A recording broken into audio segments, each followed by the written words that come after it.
reciente. Mi abuelo nació en Italia, tuvo que salir de Italia por persecución y se fue a la Argentina. Padre nació en Argentina, tuvo que salir de Argentina por persecución y se terminó en Venezuela. Mi madre española salió de España por la guerra civil de Franco, justo después de eso sale, va para Venezuela. Yo nací en Venezuela, yo no salí por culpa de Chávez, yo salí de Chávez, pero ciertamente yo no regresé a mi país por culpa de este gobierno. En mi familia hay una tradición bien lamentable, que parece que nacemos en un país, digamos, en nuestro país, en nuestra familia. Y hay un aspecto importantísimo en Latinoamérica que quiero resaltar. En 500 años de historia de nuestro continente, nosotros hemos tenido una sobredosis de pésimo gobierno, de gobiernos hiperabusivos, donde la gente sale de un país y emigra al otro, y nosotros hemos siempre recibido a todas esas personas con los brazos abiertos. Esto solo pasa en el mundo. Esto no pasa en Europa, esto no pasa en Estados Unidos, esto no pasa en Asia, esto no pasa en África. En todos estos lugares, todas estas personas que están migrando estarían en un campo de refugiados. Nosotros, los latinoamericanos, abrimos nuestros brazos. Eso hace a los latinoamericanos particularmente únicos. Y en mi país, más de 8,5 millones de personas han salido desde el año 2013. Es decir, más del 20% de la población venezolana. 3,5 millones de ellos están en Colombia, 1 millón de ellos están aquí en México, casi 500,600,000 están en Paraná, casi 1 millón en Argentina, 800,000 en Chile, como 500,000 en Brasil, ninguno en el campo de refugiados. Yo sé que esto ha sido costosísimo para ustedes. Yo sé que esto ha sido costosísimo para los estados de la sociedad internacional. Yo sé que ha sido costosísimo. Porque si bien muchos de esos venezolanos pueden estar muy bien capacitados, algunos de esos venezolanos son muy bien capacitados. Y sé que ha sido costosísimo. Pero en nombre de todos ellos, quiero dar las gracias por mi persona. Me han salvado vidas. Esta persona me dice, he sido y ha podido y van a poder hacer una vida porque tiene un país como este. Yo espero que no tengan que repetir la historia de mi familia. Realmente espero que no tengan que hacer. Pero si llegan a tener que irse de Estados Unidos todo eso un minuto, yo realmente deseo que tengan un país latinoamericano. Estoy seguro que van a recibir como si me pierde. Gracias.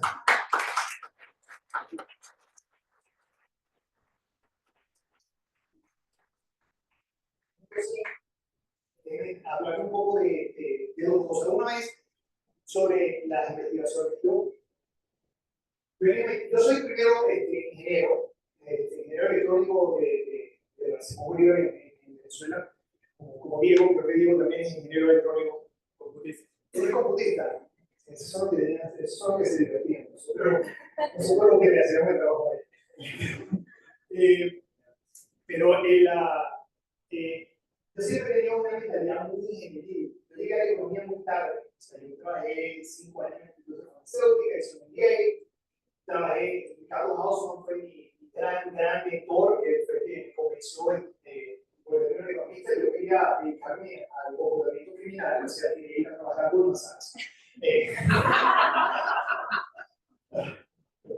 Pero Ricardo me convenció que yo debería dedicarme mi vida a la academia, y de hecho, yo tenía una oferta para ir a la 15 y ni siquiera fui a la entrevista. Entonces, fue Ricardo. Yo estoy aquí gracias a Ricardo y a todo lo que él me enseñó. Pero una cosa que me hace diferente de los médicos economistas es que yo tengo una mentalidad muy general, soy muy pragmático. Yo me he pasado la vida midiendo. Siempre me he pasado la vida tratando de entender cómo medimos las cosas. Yo considero que nosotros mismos, todo lo que hacemos en nuestra vida, lo medimos muy mal. Nosotros no medimos la felicidad, nosotros no medimos la tristeza. Nosotros lo que medimos son los extremos medimos la tristeza, medimos los casos de depresión, el suicidio, el suicidio. Nosotros no medimos el consumo de droga en una sociedad, medimos los casos extremos, número de sobredosis, los niños en capital, etc.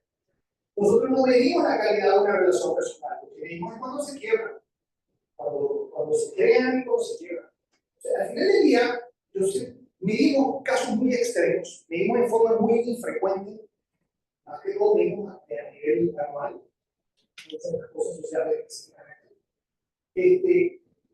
Muchas veces medimos, dado nuestro grado de percepción, por ejemplo, en este momento en el mundo la inmigración es un problema importante, entonces medimos inmigración como loco, pero ¿ustedes han escuchado algo de acoso sexual, sexual harassment? ¿Alguna medición?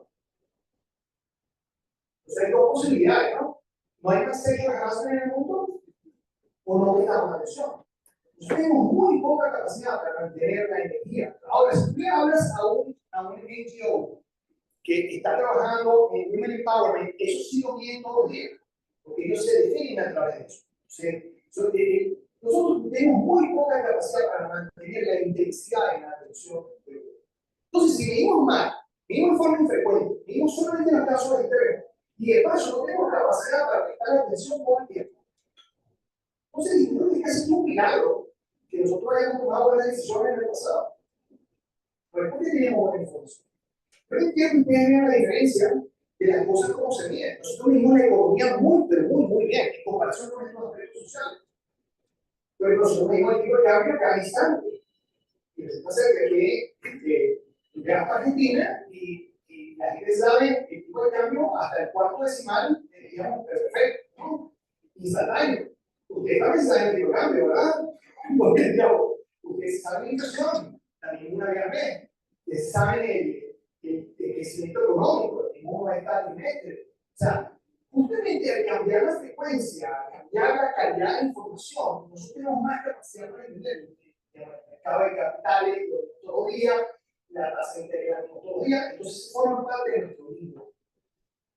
Entonces, muchos de nuestros aspectos sociales que tenemos, una de las razones por las cuales las atendemos muy poco es porque lo vemos muy mal. Si no nos da la capacidad de entender cuál es el problema para poder actuar, o cómo evaluar si lo que estamos haciendo es conveniente o no es conveniente. Y entonces resulta que típicamente medimos solamente cuando hay una tragedia, ¿ok? Hay nuestros casos extremos, entonces, oye, mira la desigualdad de peso que hay, entonces vamos a meterla, entonces salimos corriendo ¿de acuerdo? Y típicamente la forma como respondemos es que escogemos a alguien en el gobierno que su único objetivo es desigualdad de peso, pero realmente no entiende la única economía, hace 5 desastres, ¿de acuerdo? Cuando termina 5 desastres, pues tenemos que darle marcha atrás y desarrollo. Entonces, esto no solo afecta nuestra sociedad, pero también afecta todo nuestro sistema político, todas nuestras aspiraciones. Y una de las cosas que yo estoy tratando de medir de forma bastante poco exitosa es esta discrepancia entre lo que las economías realmente pueden ofrecer versus lo que los individuos perciben que se merecen. Una cosa que yo observo en los países latinoamericanos es que nosotros empezamos casi todas las oraciones diciendo México es un país de rico. Y esos recursos naturales, toda esa mina, todo ese terreno, toda esa agricultura, el humano, qué maravilla, lo que alcanza en Bailaré y todo, imagínate, lo que alcanza el mar, ¿de acuerdo? Y entonces después te dicen, bueno, ¿y por qué estamos pobres? ¿Por qué no somos ricos? Es que alguien te lo llevó. Alguien se lo llevó. Y entonces los populistas usan eso para decir, lo que hacen es cambiar quién es el que se lo llevó. Entonces, los populistas de derecha te dicen que se lo llevaron los extranjeros, los populistas de izquierda te dicen que se lo llevaron los ricos o las empresas o la gente. ¿De acuerdo? Pero al final del día, hay una gran discrepancia entre lo que la gente cree que merece y lo que realmente la sociedad puede ofrecer, lo que la economía puede realmente ofrecer. El ejemplo más triste de esto es Argentina, sin lugar a dudas. O sea, Y de hecho, Argentina en algún momento de su historia fue un país muy rico. O sea, en el caso de ellos sí fueron muy ricos. Argentina fue el primer país del mundo que educó, que eliminó el analfabetismo en toda su población. El primer país del mundo, 1890. Los tipos habían educado a todo el mundo. Cuando los alemanes todavía seguían estando mal educados, los argentinos ya tenían todo el mundo leyendo, sumando, restando. Bueno, en Argentina enseñaron a restar antes de sumar, pero es una cosa. Pero digamos, todo el mundo es de lo que. Entonces, realmente, pero observa a los argentinos y los argentinos sienten que merecen mucho más de lo que tienen. Y no hay gobierno que se los pueda ofrecer. Entonces, esta gran discrepancia genera, otra vez, yo sé lo que escribo y yo creo que ustedes se pueden ver en eso, ¿no?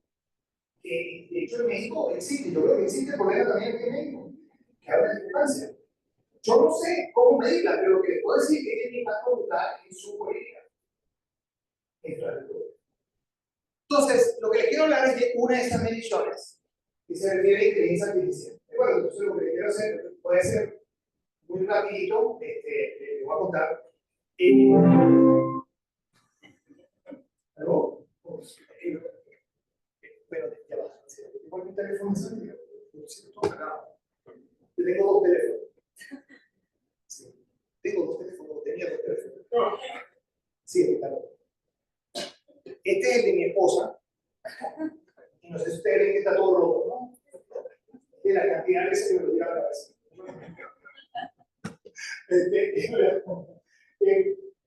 Entonces, lo que les quiero decir es un poco: este research es mucho sobre justicia, sobre ética, sobre leyes, sobre psicología. De hecho, yo me he pasado el equivalente de un doctorado de psicología y la mitad del doctorado de leyes y ética. He pasado estudiando, porque lo que les voy a contar un poco se refiere a estos aspectos.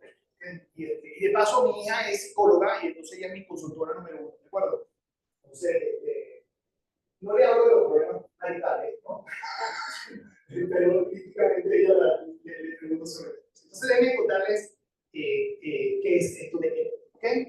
Y EPOC se refiere a cuáles son las características o las capacidades que tenemos nosotros los seres humanos que no van a poder ser replicadas por inteligencia artificial.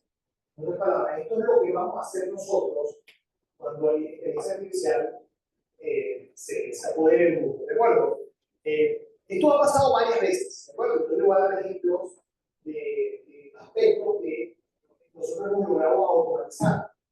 Hay una gran diferencia aquí, que me parece que es una diferencia importante, es que en el pasado, cada vez que hemos tenido una tecnología que sustituye algo de lo que nosotros hacemos, eso estaba típicamente relacionado con dos cosas. Nuestro nivel educativo, mientras más educado, menos te sustituía la automatización, y acceso al sistema financiero. Mientras más dinero tenías para poder hacer tu emprendeduría, era más fácil resolver el problema. O podía usar la tecnología de forma. En el pasado, muchas de estas tecnologías que estaban complementando a los seres humanos estaban muy relacionadas con el nivel de ingreso. Lo que voy a hablar hoy son capacidades humanas, no tiene bastante poco que ver con el ingreso en la práctica. Entonces, yo creo que ahí va a ser un poco diferente. De hecho, EPOC tiene un significado que no sé mucho sobre eso. Entonces, ¿qué es lo que vamos a hacer? Nosotros hemos tenido en historia muchísimas tecnologías que se llaman General Purpose Technologies. Los General Purpose Technologies son unas tecnologías que son bien particulares. Son avances tecnológicos que, primero, cuando los inventas son bien malos al principio y van mejorando a lo largo del tiempo. La electricidad era un horror al principio, ¿de acuerdo? Funcionaba peor que la materia de vapor. Los vehículos, el carro, se llama coche, ¿no? Coche. El coche era peor que el caballo. El caballo era más rápido, era más fiable, y el otro, pues, era peor. Entonces, estas tecnologías típicamente lo que ocurre es que una vez que las inventas, ellas van mejorando a lo largo del tiempo. La computadora también, pero en el segundo aspecto, es que no solo ellas mejoran, sino que ellas generan impactos como que en otras áreas, impactos medio inesperados, ¿de acuerdo? Entonces, por ejemplo, en la Internet, la principal Internet era un horror, ¿ok? y repentinamente empezamos a usarla en e-commerce y cambió completamente el sistema y inesperado, pero tiene esta capacidad de no solamente mejorarse a sí misma a lo largo del tiempo, sino de impactar otros sectores. Y por lo tanto se convierten en muy disruptivas, tienden a sustituir cosas que hacemos los seres humanos. O sea, si hacíamos algo antes, ahorita lo hacemos. Entonces, el tractor sustituyó muchísimo a agricultores, ¿de acuerdo? Y al principio todo un tiempo que lo se va a implementar, pero entonces, aquí le dije, por cierto, yo creo que están grabando esto, ¿verdad? Sí, entonces, la presentación van a tener, pero yo los slides también se los vamos a hacer. Esta es una lista de las cosas típicas que se consideran en economía, que son General Purpose Technologies, ¿no? Que están mejorando otras cosas. Hay anteriores, por ejemplo, la rueda y la primera, ¿de acuerdo? Bueno, el casco es el primero de todos. Cuando los seres humanos nos pusimos un casco por primera vez, esto aumentó la expectativa de vida brutalmente en la sociedad. La razón es, yo no sé por qué, pero los seres humanos nos encanta hacer actividades en las cuales nos pegamos la cabeza los unos contra los otros, ¿de acuerdo? O sea, parece que nos encanta. Entonces, eso lo que hacía era matarse una persona a la otra. Entonces, se le ocurrió a alguien hace 12.000 años ponerse un pedacito de piel encima de la cabeza, del primer casco, y ahora pueden hacer el mismo deporte y no se morían, ¿de acuerdo? Le da confusión, pero eso es menor. Y hemos pasado 15.000 años en confusiones y de repente ahora vamos a cambiar, ¿no? Pero nosotros aprendemos lento. Pero eso yo no creo que sea de tiene impactos en otras cosas. Y otra vez, van a mejorar la partida.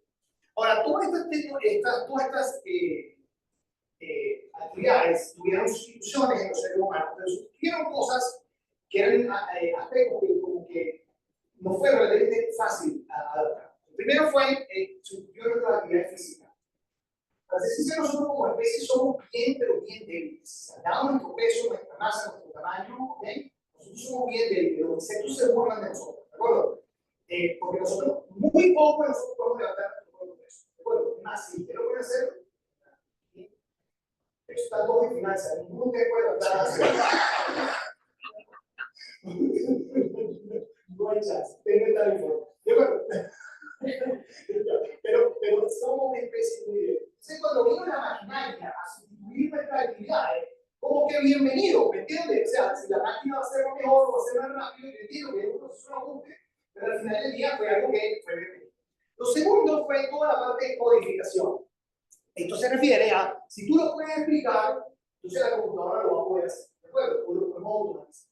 Entonces, para ser sincero, levanten la mano, ¿cuántos de ustedes saben sumar? Es una maravilla, eso es MIT. O sea, no, quería chequear eso, a ver si tenemos que agarrar el título y traerlo. Todos saben sumar, eso me parece muy bien. Ahora, si yo le doy a ustedes una lista de 20 números telefónicos y les pido la suma, ¿cuántos de ustedes lo sumarían a mano? ¿Cuántos de ustedes lo sumarían usando el teléfono? Nosotros todos usamos el teléfono. Se ha hecho que yo, ¿por qué? Porque realmente sumar a mano es mucho más lento, mucho más tedioso. ¿A qué boca del tiempo? Yo sé lo que hago. Entonces, todas las cosas que se pueden explicar, se pueden codificar. Y nosotros estamos en este momento, en esa sustitución brutal. Entonces, yo me acuerdo cuando mi hija menor decía, me decía a mi esposa que quería estudiar algo, ¿no? O sea, tengo tres hijos, la mayor quería ser científico. Yo digo, perfecto, dale, eso sirve, ¿no? Entonces, el segundo quería ser ingeniero, dale, eso sirve, dale. Y ahí ya destruir un puente y lo armas de nuevo, o sea, lo que hacen los ingenieros. Civil, más el trabajo de Japón, un montón de trabajo. Yo siempre pero mi hija pequeña quería estudiar estas cosas, ¿no? Entonces hablaba con mi esposa y decía, ay, yo quiero estudiar X. Y mi esposa decía, ay, mi amor, sí, sigue tus sueños. Y yo le decía, bueno, sigue tus sueños mientras aprendes un poco de Python, ¿ok? O sea, yo estaba pensando, por favor, ¿no? ¿Será que lo que quiero que se muera de hambre, ¿no? Al final es psicóloga, se queda la que habla más real de todo lo otro, de los tres. Pero es interesante porque, para ser sincero, ese consejo que yo le di a mi hija hoy en día es incorrecto. ¿Verdad? Porque yo puedo explicarle a una persona cómo hacer un código. y cómo optimizar el código. Y si yo puedo explicarlo, entonces lo puedo codificar. Entonces eso va a ser sustituido y está siendo sustituido en este momento. Entonces, todavía va a seguir esa fuente personal, ¿no? Lo que va a sustituir inteligencia artificial, y esto es un poco lo que voy a hablar, son nuestras actividades cognitivas que son repetidas. Por ejemplo, yo no puedo explicar cómo yo reconozco a mi esposa. Tengo preguntas, ¿cómo tú reconoces a tu esposa? Yo no sé.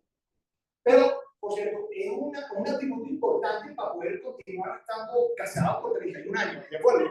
Porque, o sea, si yo no hubiese reconocido, creo que ya hubiese terminado hace tiempo. O sea, que yo, obviamente, la reconozco. Pero tú me preguntas, ¿cómo? No sé. Dice, ¿cuál es el feature memory? Digo, yo creo que es el pelo. ¿Entiendes? O sea, pero realmente, no sé.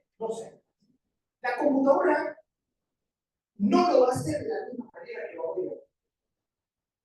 De hecho, yo ni siquiera puedo explicar. Y un psicólogo tampoco puede explicar cómo es que yo lo reconozco.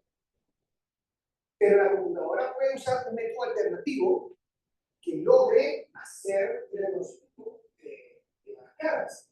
De hecho, como la computadora no se cansa, ya puede observar a 10.000, la computadora puede observar a 10.000 fotos, mientras que un ser humano no tiene la capacidad de ver 10.000 fotos. Entonces, no es que lo hace mejor. De hecho, no lo hace mejor, lo hace peor. Por ejemplo, yo recuerdo a mi hijo le encantaba aprender. Yo le decía, Dani, siéntate en la silla. Y yo creo que trae, porque mi hijo, la verdad, me hizo nosotros conmigo. Y tú pronto lo vas a hacer. Felicitaciones, por cierto. Pero tú le dices, mira, siéntate en la silla. Tú no le dices que es una silla, no dices, siéntate en la silla y apunta. A la tercera vez que le dices que es una silla, nuestro cerebro tiene la capacidad de extrapolar a todo lo que es una silla. Necesita 10 observaciones. La computadora para reconocer una silla necesita 10.000 fotos. Entonces, lo llaman Big Data porque no la quieren llamar super stupid. ¿Está claro? Porque, digamos, desde el punto de vista de marketing, seguro como que no vende mucho. Entonces, pero son actividades que son cognitivas, que no puedo explicar, pero que son repetitivas. ¿De acuerdo? Entonces, esto motivó nuestro research. Empezamos a pensar qué cosas hace el ser humano que la inteligencia artificial no va a poder replicar. ¿De acuerdo? En el sentido que la data, no podemos tener 10.000 fotos de distancia, ¿está claro? No tengo la capacidad de hacer eso. Entonces, déjenme saltar un poquitico esta cosa. Entonces, hay 4 problemas que son importantes. Uno es cuando tenemos muy pocas observaciones. Entonces, esto pasa mucho en los sistemas judiciales. Hay ciertos casos judiciales que son muy repetidos, ¿de acuerdo? Por ejemplo, cuando tú estás manejando y pasas una luz roja, nosotros decimos que coge eso, ¿ok? Te coge la luz, pero esa está repetida, esa sabemos cuál es la penalidad, podemos poner un sensor, te la cogiste y te mando la multa, ¿de acuerdo? Y yo sé que eso funciona muy bien, también con la intervelocidad, eso funciona muy bien en Europa, porque cada vez que voy por Europa y manejo, me llegan como 5 multas. Siempre me llega alguna multa. Entonces, eso es parte del sistema judicial, ¿de acuerdo? Parte del sistema, pero es muy automatizado porque es repetido, es fácil, podemos aplicarlo, no hay mucha justificación para que esté pasando la luz. Pero hay muchos casos que lamentablemente son muy específicos, el contexto es muy importante. Donde, por ejemplo, el resultado final es el mismo, pero tú puedes hacer cualquier cosa. Este ejemplo, de hecho, lo aprendieron en clase en Harvard. O sea, para que esté usando un ejemplo de Harvard en un líder aquí, tiene que ser espectacular. Vaya, bueno, ¿verdad? Pido disculpas por usar esto en esta audiencia. Pero, no, el estudiante, yo me acuerdo que la clase me estaba diciendo que por qué no veíamos todos los autos, que por qué los autos. Estamos hablando de cosas de ética de las empresas, que autos era muy importante. Entonces, esta cosa me dice, no, pero no, vale, eso no es así. Dice, mira, por ejemplo, te voy a dar un auto. Yo estaba manejando un carro, atropellé a una persona y maté a esa persona. Entonces digo, eso puede ser un accidente. ser, o sea, culposo, sí. Puede ser un ataque terrorista, sí. Puede ser manslaughter, sí. Pero puede ser cualquier cosa. Pero el resultado al final es exactamente el mismo. Lo que importa es el contexto. Entonces, el punto es cómo construir ese contexto, es complicado. Entonces, hay un problema de inferencia, hay un problema que se llama el problema de extrapolación. Esto es lo que viene con la creatividad. O sea, si ustedes se imaginan el mundo de la data que tenemos, la inteligencia artificial es muy buena para encontrar patrones dentro de la data. Puede hacer extrapolaciones en el margen de la data. O sea, puede ser algo que esté fuera, pero tiene que estar relativamente cerca. Cuando uno se aleja mucho del espacio de la data, las computadoras hacen predicciones realmente lógicas. ¿De acuerdo? Pero eso es exactamente lo que hace el ser humano con la creatividad. Cuando Van Gogh se puede pintar como pinta, completo las reglas. Entonces, si tú puedes ver el espacio de la pintura que existía en ese momento, lo que hace Picasso, el espacio donde los tipos deciden hacer y crear, es profundamente diferente a lo que existe. Y los seres humanos tenemos la capacidad de hacer esas creaciones, se nos ocurren las innovaciones. Si ¿de dónde salió eso? Estamos constantemente en ese proceso de pensar. Tenemos muchísimas ideas pésimas, ¿de acuerdo? Realmente las ponemos todas en la política. Pero tenemos ideas buenísimas. Y la creatividad viene de este espacio de poder extrapolar muy lejos donde está. Hay otro aspecto de cuáles son los posibles outcomes de una cosa. Las computadoras son buenísimas cuando tienen que dar una recomendación o cuando tienen que darte, por ejemplo, tomar una acción, o sea, una recomendación, una acción, algo que es muy tangible. Tangible desde ese punto de vista. Nosotros tenemos muchas cosas que hacemos donde el resultado es una conexión entre los individuos. No, que lo llaman networking sessions. ¿Está claro? No es que van a cerrar un tiro. Eso no va a ocurrir. Lo que vas a estar haciendo es generar una conexión entre las personas. ¿Cuál es? ¿Cómo materializas eso? Segundo, hay muchísimos resultados, los dilemas morales. Todos los dilemas morales se llaman dilemas morales porque no hay respuesta única. Si hay un punto.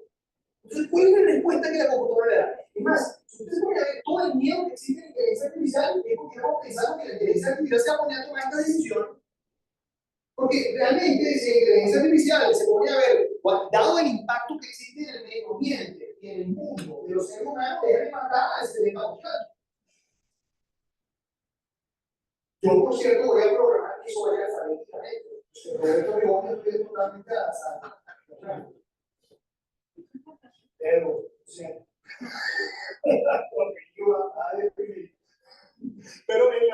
pero este es justamente es este miedo que tenemos, porque si nosotros dedicamos a este proceso que no lo entendemos y que no se puede operacionalizar, pues no hay una respuesta única, las culturas tienen muchos problemas. Y hay una cosa que se llama discrepancia de los bits, que es un poco el ejemplo que te dije de la sociedad, pero ahorita lo voy a poner desde el punto de vista bueno, ¿de acuerdo? No como desde el punto de vista de la tensión que genera el sistema político de la sociedad, sino desde el punto de vista bueno.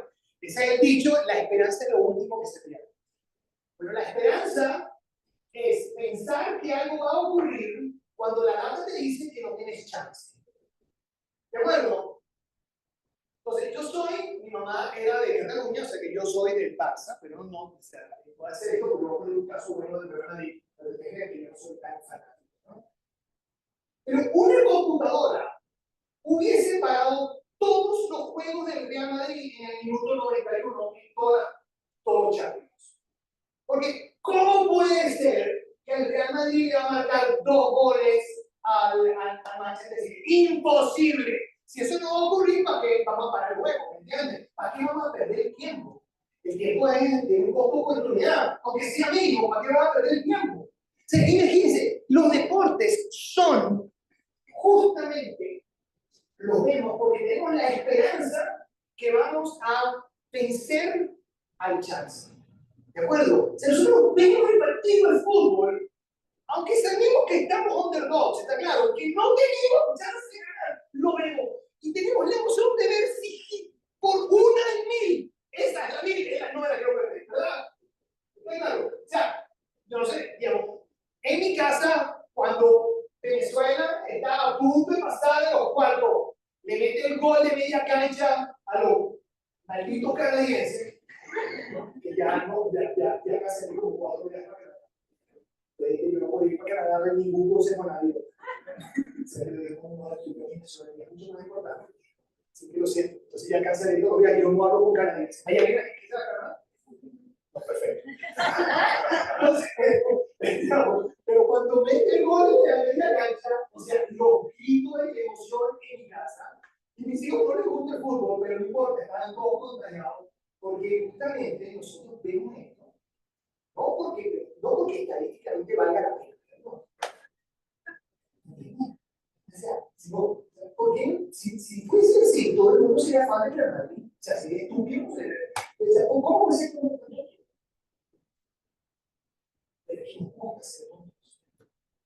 Eso es lo que nos hace profundamente diferentes. Cuando una persona hace un sacrificio personal por otra persona, cuando una persona que ni siquiera conoce,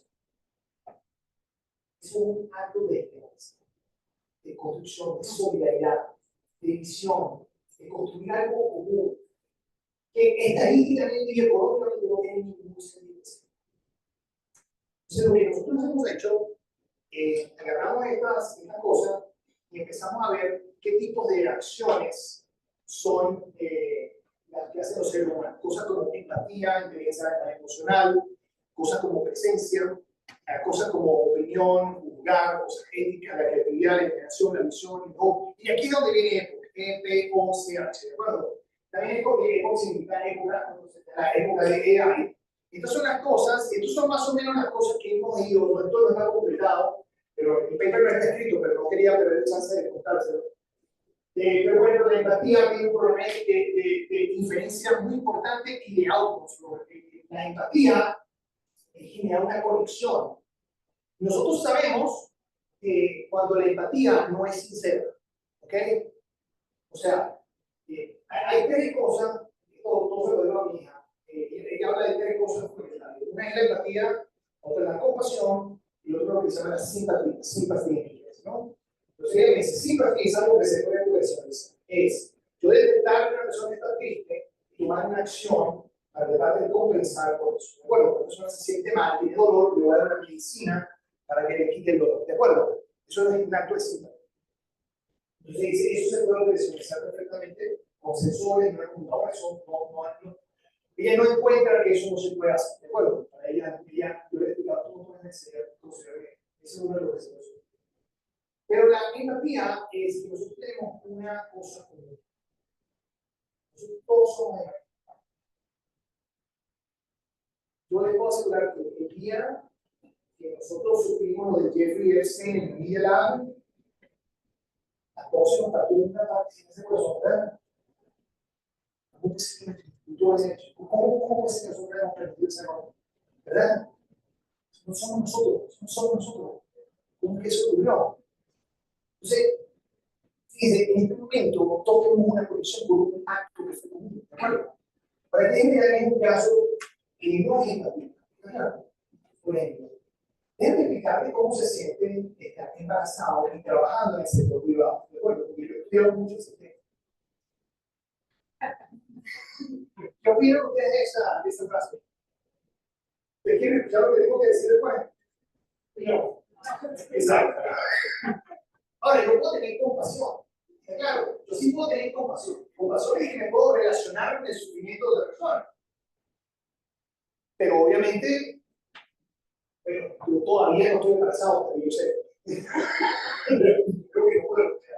Pero ya hace 60 años mejor que no. Pero el punto es que la empatía viene de la relación, de esa conexión que uno puede tener. Y no es que estoy tratando de resolver nada. No voy a resolver nada.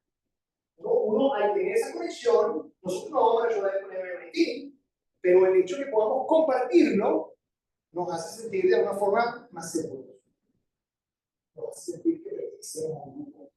Entonces, estas cosas son súper importantes, son diferentes en cada uno de ellos. Pero esto lo que hace es que son las cosas que no pueden suceder.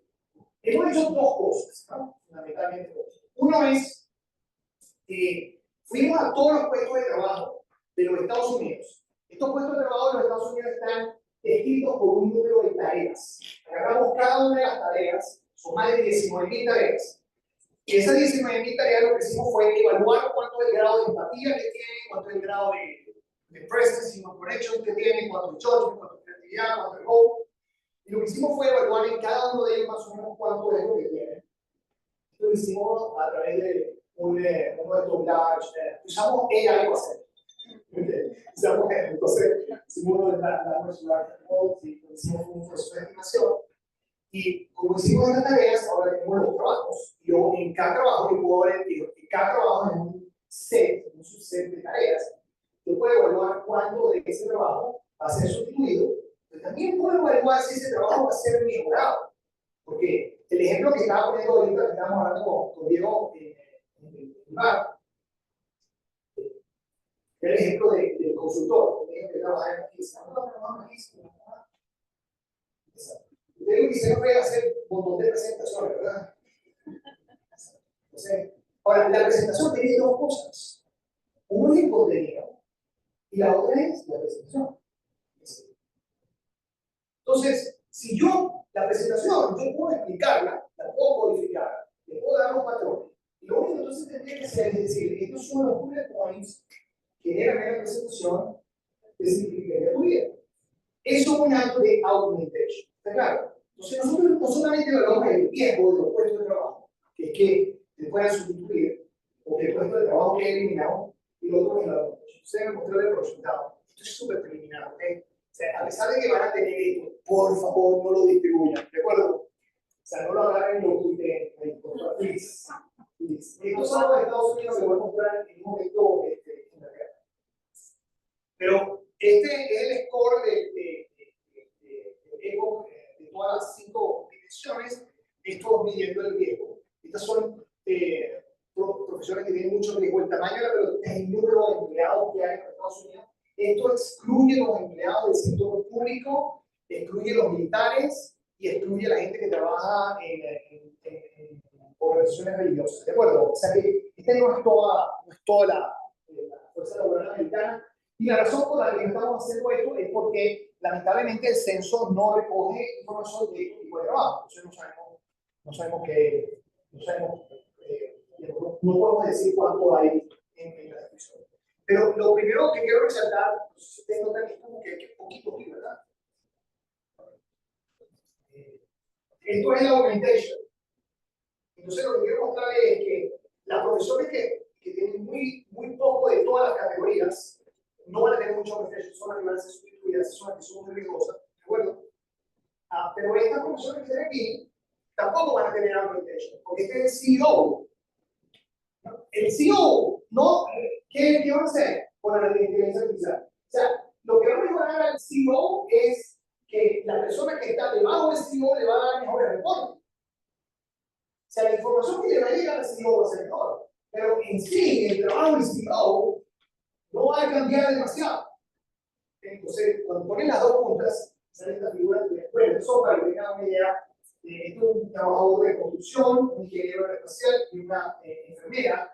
La enfermera, o sea, típicamente las tecnologías que hemos tenido antes no tendrían este orden, ¿de acuerdo?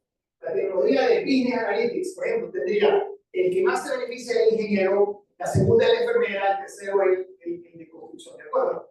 Cuando ustedes ven la computadora, internet, el orden es diferente. Entonces, esto obviamente lo escogí para hacer el punto, ¿de acuerdo? Y la razón es porque una enfermera tiene que tener muchísima empatía y tiene que tener muchísima capacidad de formar una visión. Porque típicamente cuando uno está pasando por un problema de salud, uno como que no está muy optimista en el momento que uno tiene dolor, ¿de acuerdo? Esta labor de liderazgo de la enfermera o de la persona que te va a hacer la terapia, cuando tienes que mover el hombro porque te lo rompiste y te hace y te duele, te dice que eso es por tu bien. Eso me suena lo que me decía mi mamá cuando yo tenía 5 años y me obligaba a comer los brócolis, ¿de acuerdo? De hecho, no había hecho bien nunca. Entonces, el punto es que ese liderazgo es muy importante en una enfermera. Entonces, por lo tanto, esta enfermera tiene muchísimo tiempo, ¿de acuerdo? Pero después viene la pregunta, es ¿cuánto de ese trabajo puede ser mejorado? ¿Cuánto de las actividades que hace la enfermera van a ser mejoradas? ¿De acuerdo? Entonces esa pregunta es diferente, pero les quiero mostrar uno de estos. Aquí lo dicen, y estos son, este es el gráfico de Estados Unidos y este es el gráfico de Inglaterra. Primero, es sorprendente lo similares que son. Bueno, claro, estas economías son similares, la otra está desarrollada. Pero lo que quiero mostrar es que a medida que el riesgo aumenta, pues la capacidad de augmentation va cayendo. Estos son los trabajos que van a ser altamente mejorados. Para que tengan una idea, no me acuerdo de la data de Inglaterra, así que no me acuerdo de eso, pero sí me acuerdo de esto. Todos estos trabajos que están por encima del 75% son solamente 4 millones de puestos de trabajo. O sea que los Estados Unidos tienen realmente 4 millones de puestos de trabajo que realmente van a estar. Estos puestos de trabajo que están aquí, con augmentation más del 30%, son algo así como 70 millones de puestos de trabajo. O sea que una de las cosas importantes es, o sea, y con esto termino,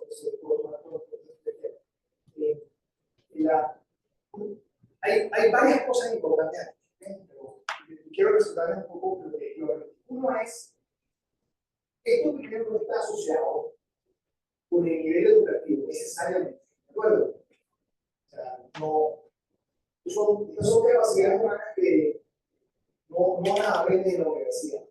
Algo puede desarrollar en la universidad, pero realmente lo puedes en tu casa, ¿no? Tu empatía, tu vocacional, te aprendiste a preguntarte por los demás, cuando aprendiste a tener conexiones personales. Entonces, si tú me dices, esto ocurrió antes de llegar a la universidad, no fue en la universidad. Y bueno, yo fui muy afortunado, yo tenía a mi madre. Era, realmente, nosotros nacimos en pobreza, o sea, yo vengo de pobreza. Mi papá era un taxista, mi madre era una costurera, una fábrica de decir. Y yo nací en un pueblo, un barrio de Caracas bastante pobre. Pero yo nunca me sentí pobre. Nunca. Así que nunca. Primero me enseñó que yo tenía una responsabilidad para salir de donde estaba, ¿de acuerdo? Entonces, parte, perfecto, sino que trabajo, pero me llevó una sensación de responsabilidad corporativa y después muchísima esperanza, enfatizó la educación. Mi papá cometió un montón de actos ilegales que se los agradezco, porque a través de esos actos ilegales, él lo pagó en la prisión, pero yo lo pagué en colegio, yo lo recibí en colegio. Una educación privilegiada. Y mi papá hizo un montón de actos ilegales. Al final del día, no quieren que hable de mi familia. Pero al final del día, yo tuve unos padres que hicieron un sacrificio por mí que fueron extraordinarios. ¿Dónde yo aprendí todo esto? Yo no lo aprendí en la universidad, lo aprendí todo en el hogar, fue con mi madre. Entonces, desde el punto de vista de políticas públicas, ¿cómo aumentamos la empatía en México? ¿Cómo le enseño empatía a una persona de 55 años? No sé. ¿Cómo le enseño creatividad? Si yo me acuerdo, mis hijos se la pasaban preguntándome por qué. Y por supuesto, mi pobre esposa no solo tiene que lidiar con mis hijos preguntando por qué, sino que yo, como que le daba cuerda y le daba cuerda. Y cuando mi hijo preguntaba, ¿pero por qué me tengo que bañar? Yo decía, sí, ¿por qué se tiene que bañar? A mí no me duele mal, mi esposa me pero es interesante porque de repentinamente nuestros hijos dejan de preguntar por qué. Esa curiosidad la pierden. ¿Dónde la pierden? ¿Por qué la pierden? No es porque yo les dije que se callase la boca. Porque ese cuestionamiento no está aceptado en primaria. En primer grado, 2 más 2 es 4. ¿Por qué? Porque lo digo yo. Y porque te lo aprendes.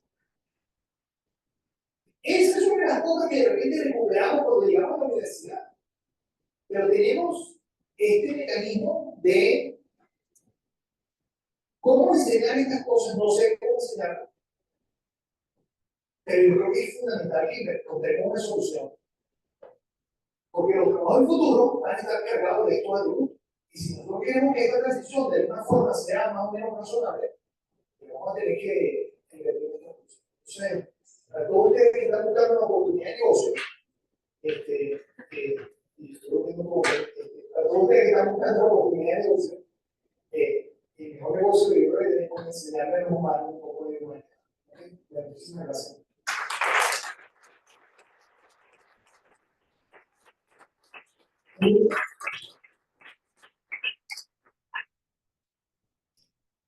Ya después tú pasas el micrófono.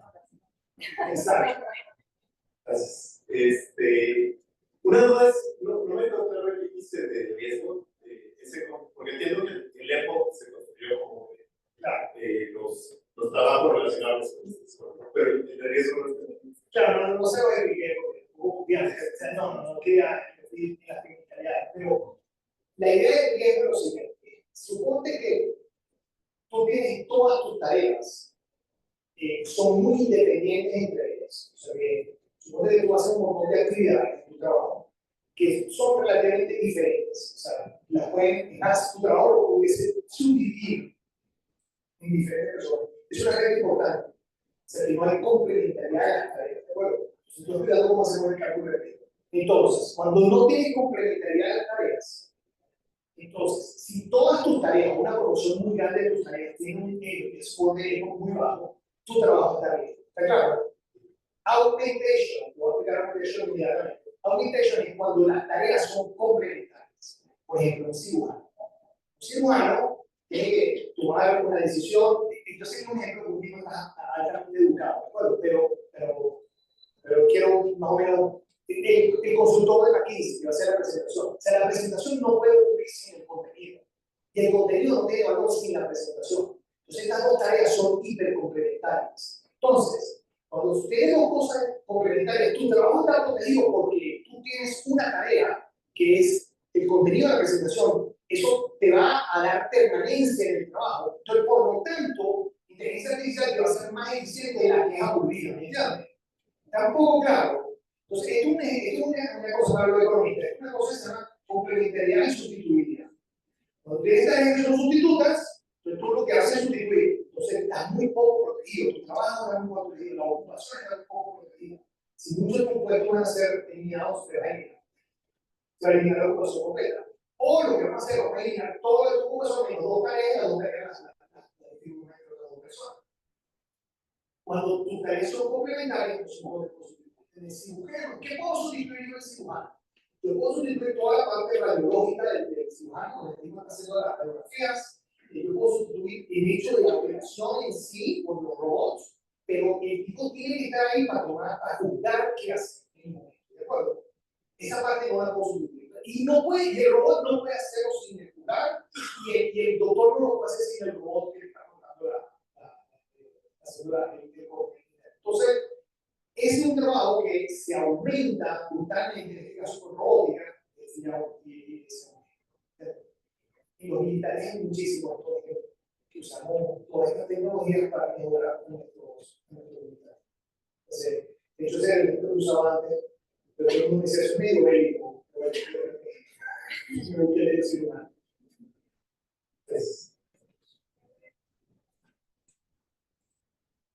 ¿Cuánto crees que puede alcanzar un punto la inteligencia artificial para cumplir todas estas competencias emocionales y más humanas, de identidades, para hacer determinados trabajos? La pregunta es cuánto tenemos que invertir como sociedad. ¿Y cuánto tiempo, cuál sería el gap de tiempo que crees? Es que yo realmente no sé cómo enseñar empatía. O sea, la mayoría de mis colegas en el equipo tienen cero empatía. Cero. Y es realmente negativa, pero lo que pasa es que como lo definimos en ser uno, no me toca más remedio que poner el cero. Pero los tipos no pueden ser más bastardos, ¿de acuerdo? En serio. Entonces, yo ya perdí la esperanza. ya no tengo más hope que el tipo va a desarrollar alguna empatía, ¿entiendes? O sea, prácticamente todo es tratar en finanzas, no estoy echando broma. No, pero en serio, es interesante porque lo que yo sé es que nuestro sistema educativo no está enfatizando estas cosas. Eso es lo que sí sé. Entonces, y yo siento que muchos de nuestros hogares no enfatizan estas cosas tampoco. Muchos tienen la suerte de tener padres y familias y experiencias que llegaron a desarrollar estas cosas. Pero la integridad, ¿cuándo nosotros desarrollamos la integridad? Sí. O sea, porque la integridad no es el acto de no robarse 100 millones de dólares. ¿Entiendes? O sea, muy poca gente piensa robarse 100 millones de dólares. La mayoría de esa gente tiene que apellido Maduro, ¿de acuerdo? Entonces, pero la mayoría de gente no piensa en robarse 100 millones de dólares. Entonces, el hecho que tú no estés pensando en robarte 100 millones de dólares no te hace íntegro. La integridad es en no robarte el dólar. $1, algo que sea innocuo. Ahí debe estar la integridad. O sea, la integridad es de cosas pequeñas. Nosotros venimos pequeños. No le robes el juguete. A nadie se le ocurrió decir, el juguete número son 20 centavos. Pues si tú dices el argumento, que compre otro, son 20 centavos. Pero no, nosotros desarrollamos eso en un lugar diferente. Entonces no sé cómo reenseñar eso. Pero nosotros hemos enseñado integridad bastante en nuestros países, ¿no? Las cosas pequeñas. A nosotros nos encanta tomar un atajo a los latinoamericanos. Nos encanta un atajo. Y eso va a ser muy difícil de insertar, por no soy internet. Sí, sí. Bueno, no sé, yo estoy hablando con varios países, ¿entiendes? Entonces, estamos haciendo esto con países emergentes, pero también España, Estados Unidos, ahí no, pero estamos haciendo con, porque este gráfico se ve muy diferente en España. En España, o sea, si bien aquí en Estados Unidos es como el 5% de los trabajadores está aquí más o menos, en España es casi el 20%. Es muchísimo más grande. Entonces, hay muchas más personas que van a estar hablando. Entonces, en términos de eso, en términos de las empresas, ojalá esto también pueda ser útil para ustedes, para las empresas, porque la idea es entender cuáles son las ocupaciones en una empresa que tengan riesgo. Pero ahí todavía no hemos resuelto el problema, porque yo tengo que tener, por ejemplo, el manual de recursos humanos tuyo. ¿Dónde trabajas tú? En el Tecnológico Monterrey. Pues el Tecnológico Monterrey tiene una enfoque de este que tiene todas las posiciones de trabajo, cuáles son las tareas que tienen que ejecutar. Si yo combino eso con lo que hace la Oficina Estadística de México, y entonces calculamos un eco para el Tecnológico Monterrey, porque tu contador es diferente del contador de un banco, en términos de eco, de lo que se requiere en términos de creatividad, de empatía, etc. Y eso es un poco la descripción del trabajo. Entonces, ese problema no lo hemos resuelto, pero digamos, cuando lo resolvamos, entonces vamos a hacer la segunda explicación de la empresa. En términos de la empatía, entiendo que todos somos empáticos, no sé cómo me vaya a tocar, pero la empatía no dará de comer, por más empáticos que seamos. ¿Qué rol tiene que jugar el Estado? Y si no será bueno de tener una renta mínima adicional a la empatía que no generará el bien eso. Esto es una pregunta buenísima. Estos atributos de los seres humanos no son necesariamente buenos en todas las circunstancias. O sea, esto es lo que nos hace ser humanos. Entonces, en algunas cosas yo quiero empatía, en otras no quiero empatía. O sea, voy a poner un caso extremo, de hecho, está pasando por un gran amigo mío. Yo quiero que está pasando por cáncer, de acuerdo, un cáncer muy fuerte. Y yo quiero que los doctor sea empático con mi amigo en el momento que le están dando la noticia. ¿No me parecen? Seguro que empezar como los mismos, ¿verdad?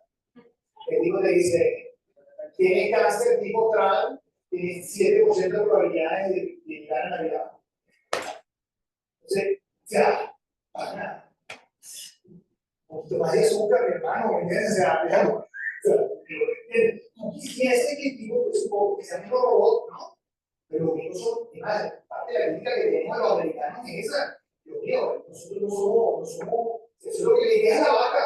Dice, mira, ven para acá que te voy a matar, ¿entiendes? O sea, entonces, esa parte del trabajo tiene que ser empático, pero cuando el tipo está haciendo el acto científico de evaluar la cosa, yo quiero que no tenga corazón, ¿me entiendes?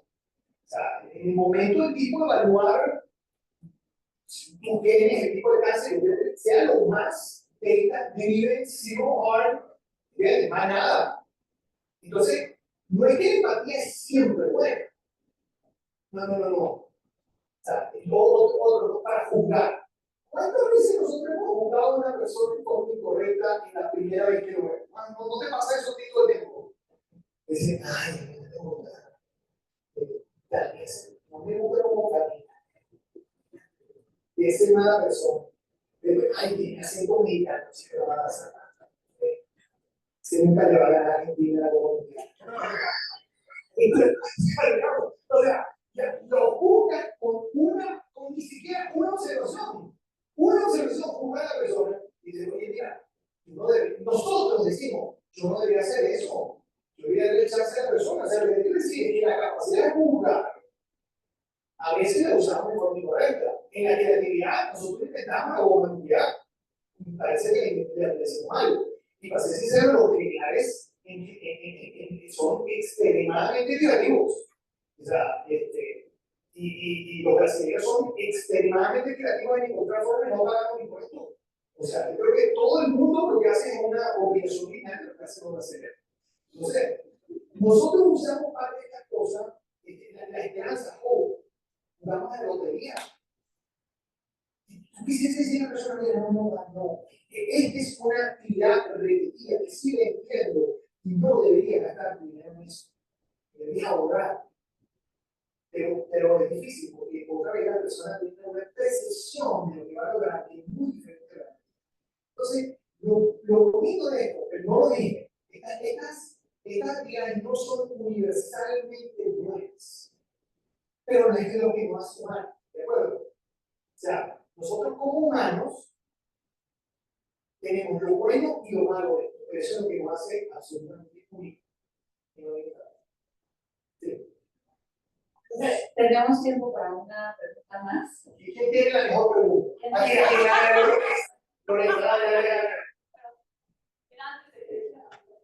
Antes que calificación. Pero por lo menos volver a economía. Sé que estás pensando por esto, pero seguramente ya has pensado, o si no, seguramente tienes la buena respuesta. Como que parecería que esto, en términos de crecimiento, pues un poco perverso en términos de convergencia, ¿no? Que podría incrementar la disparidad a nivel macro mundial. Tal vez los países que están en un nivel mayor, y lo dijiste ahorita un poco, tienen no es mayor posibilidad de augmentation y también tal vez menos riesgo. Y la capacidad, la productividad de inversión puede ser mucho más alta. ¿No? Entonces, el rendimiento, la verdad, puede ser más alto, por lo menos no completo. No sé, hay que seguir. Nosotros, hablando de economía, lo que hicimos en el paper es que fuimos a la oficina, a los datos de la oficina de censo de 2017 y vimos las descripciones de los trabajos en el 2017, vimos cuál era el época de cada uno de esos puestos de trabajo.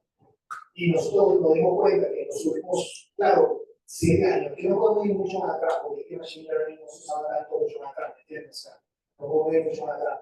Pero desde el 2017 hasta ahora, y hasta el 2023, no 2024, los puestos de trabajo que tienen más ego son los que su salario ha incrementado más, ¿okay? O sea, que se ha sido remunerado.